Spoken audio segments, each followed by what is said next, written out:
سروک وزیرن اسرائیل بنیامین نتانیاهو اشکره کر که وی لگل ولادیمیر پوتین سروک روسیا بجوه و جمارک بابتین گرنگ گوتوبش بکه.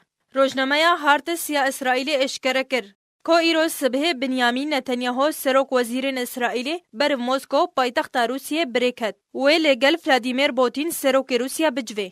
هر وها روزنامه دا خویا کرن که سروک وزیرن اسرائیل بری بریکتنی راگهاند که اویل گل ولادیمیر پوتین سروک روسیا هبونا هیزن ایرانی ل سوریه و داوین پیشهاتین ریکفتنا اوتونومی یا ایرانی گوتوبش بکه. هر وها نتانیاهو گوت که اویل موسکو لگل پوتین هولین لشکری ین ایرانی ین نه پیشبینی کری ل سوریه رواتی اسرائیل د ارمانج کرنا بنگهن لشکری ین ایرانی ل سوریه گوتوبش بکه.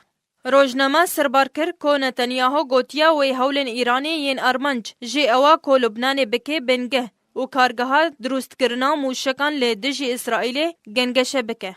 د داویه ده سروک وزیرن اسرائیل گوت که دم هماهنگی نوبرا روسیه و اسرائیل ده درست به او بردوام اوا هماهنگی سرکتی بون.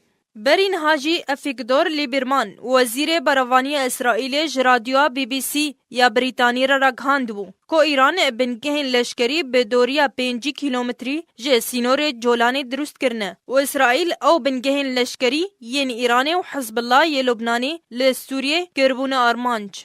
جه سالا 2015 و دما کو روسیا بریار دستیوردانا لشکری ل سوریه ستاند اف هفتم جران نتانیاهو پوتین لهف دجوین.